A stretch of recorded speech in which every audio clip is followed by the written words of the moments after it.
Greetings, fellow action figure connoisseurs, and welcome to another episode of Digital Caveman Presents Surprise Thursday. I, as always, am your host, the Digital Caveman, and today I will be presenting you with the Dungeons Dragons Classics Shiela. Let's get into it!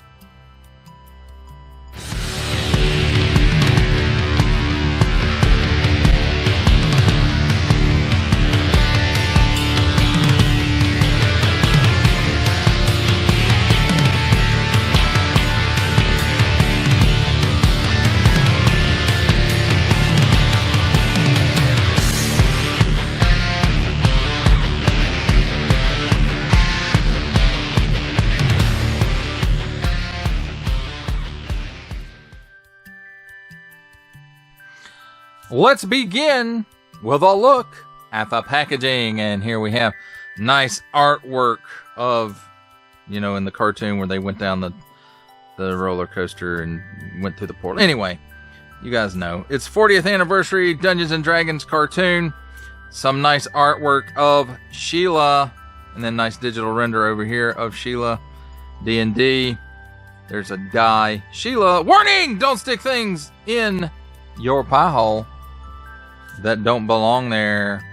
Hasbro print, 4-and-up assortment number, plastic-free packaging, except a big glow. On the bottom, warning, attention, Octoon, don't stick things in your pie hole that do not belong there of any language, and don't give it to babies. On this side, Shiela the Thief uses her cloak of invisibility to gain the advantage over the evil forces of Venger. Optimus Prime. What? If you've seen the cartoon, you get that joke about Optimus Prime. And then here's some nice artwork of Shiela. And then here on the back, Dungeons and Dragons, Shiela. Nice digital renders of the accessories. Nice digital render of the figure. Eric and Presto, the cross sale for Series 2. Figure is to scale. Each figure sold separately. Includes figure, 3 accessories, and 1 die. Small fine legalese. Made in Vietnam print. Symbols I'm not going to learn. A barcode. Attention! Especially don't stick it in your French pie hole. Another symbol I'm not going to learn. Some more small fine legalese print. And then, of course, plastic-free packaging. Except recycle it and Hasbro print. That, my friends, is a look at the packaging. Let's take a look at the figure and her accessories. And here we have the die. And just like all the other figures, it's got the same coloration in it. So that's really cool. Matching set. Then let's start with this. This is the hood, and it just kind of clips around her head like that. And it's probably not going to do it because of this other cape. But you have to swap out the capes for this too, and this just kind of slides over her head like that. And it does work better with the other one because this one has the hood molded into it. And then here is the cape, and you can see the hood is not molded into it, and it's starting to turn invisible here at the bottom. So it's more than likely, made in clear plastic, and then it has a paint app, and I think the paint app is just on this side of it, it looks like. No, some of it's on the inside too, so it's got some paint on the inside too, it looks like. And then so... oh, that ain't right. Ah! No, I can't hold on to nothing. So when she has it on, it'll look like that. And I'm going to tell you, her head is not the easiest thing to get on and off. I had to heat it up to get it off. And I do not like the build of this line. Anyway, I'll get to that later. Maybe when we do the closing remarks. But I do have to say, past Uni and Venger, this one probably looks the most like the animation, but it's still a little bit off, and I've said it in the other videos for these guys that I think it's just taking the 2D image and trying to make a 3D product out of it, and to me it looks a little off. Your mileage, of course, may vary, and it doesn't look like there's a whole lot of paint going on this figure.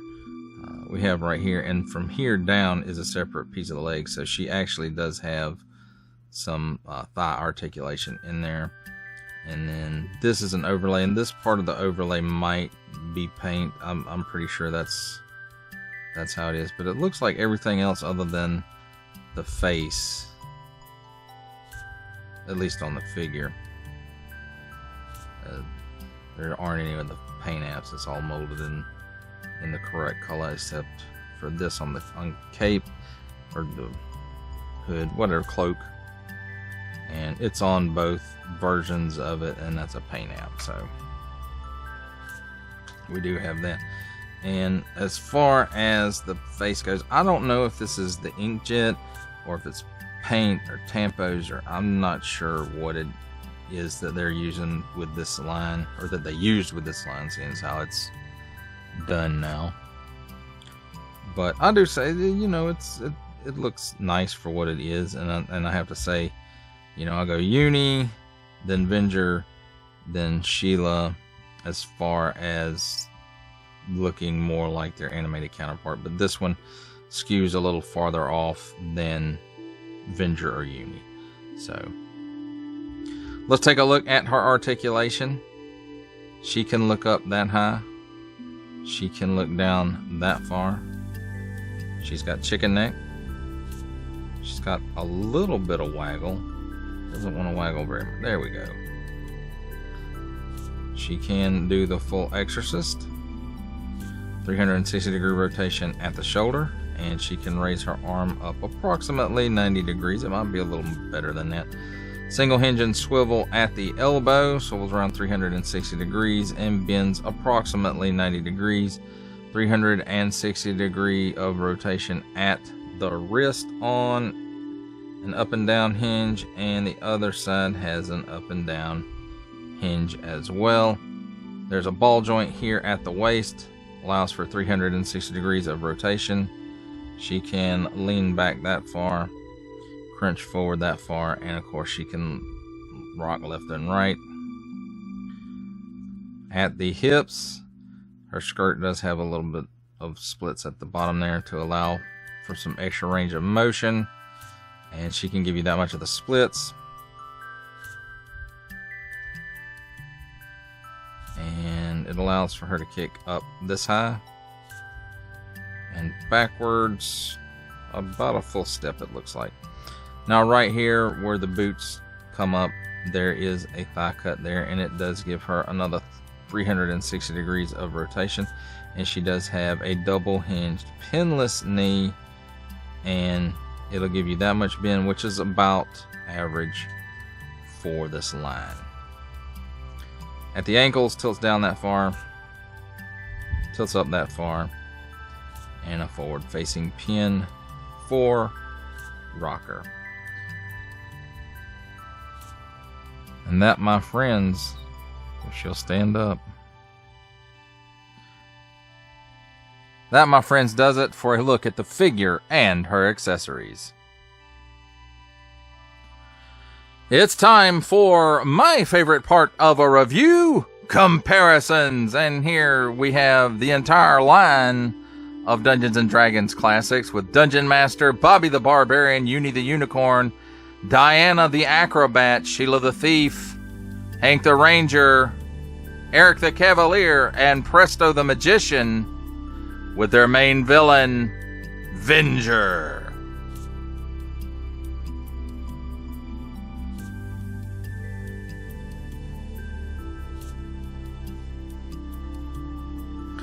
For our final set of comparisons, here we have the Dungeons and Dragons Classics Sheila the Thief, with, from the Marvel Legends series, making his cameo appearance, Stan the Man Lee From the G.I. Joe Classified series, the Hasbro Pulse exclusive Regal variant Cobra Commander.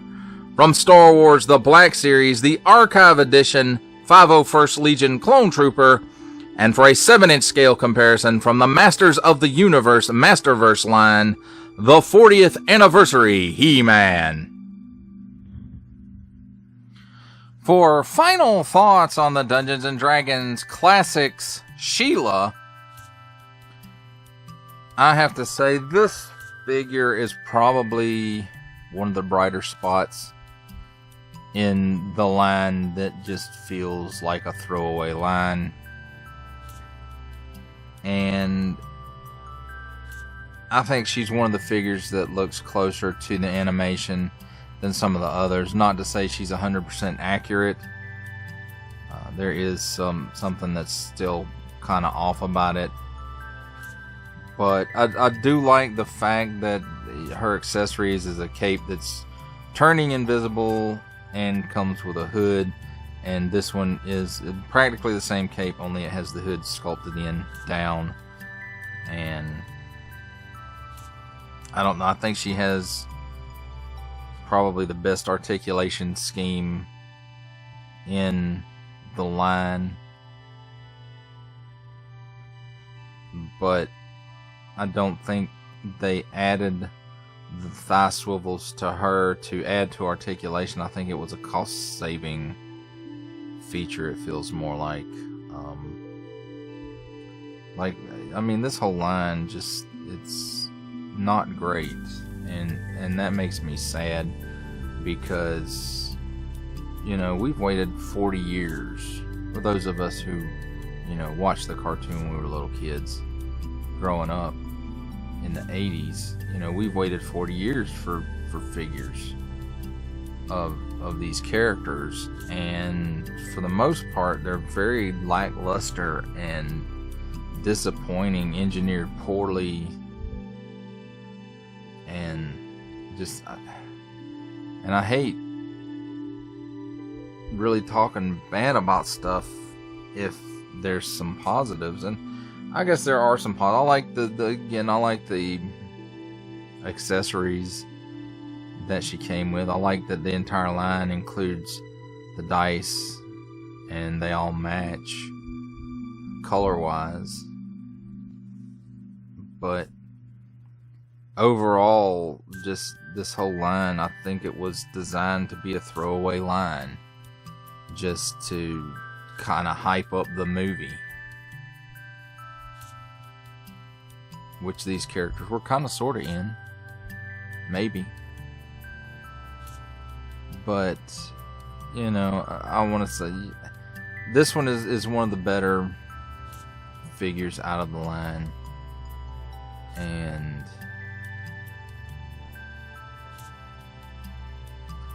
I don't know, I just even with this one being one of the better figures in the line, it just, there's some things, especially engineering wise, that just irk me. Like the way they designed the neck. It's on a hinge and a ball and hinge, but the ball is on like a dumbbell post that's really thin and feels flimsy, and the material itself that the figures are made out of feels kind of flimsy. And again, it feels like it was just a quick cash grab on a throwaway line to prey on our nostalgia, because there was a movie coming out and, hey, you've never had these figures before for 40 years, so we're just gonna do poorly on it and you're gonna buy it anyway. And a lot of us did. I did. Thankfully I didn't pay full price for any of it, so there is that. I really, honestly, folks, I wanted to love this line, but it's just,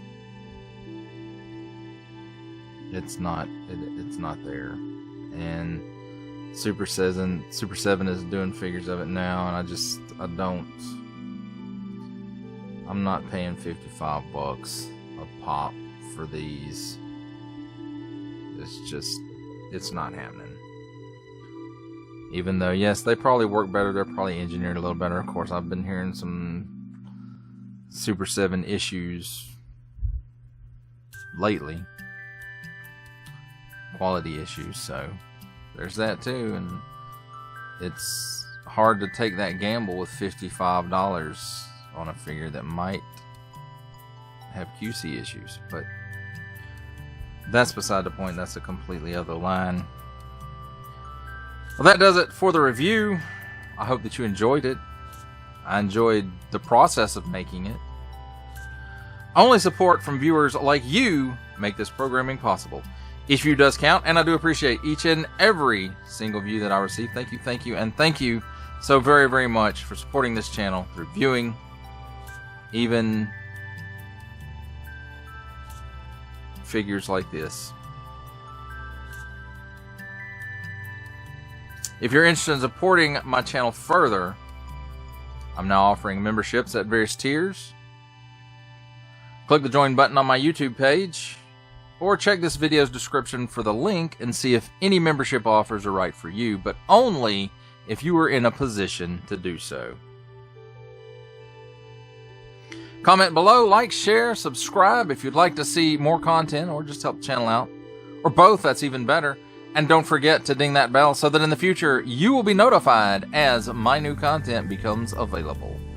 That's a wrap, folks. I'll see you next time.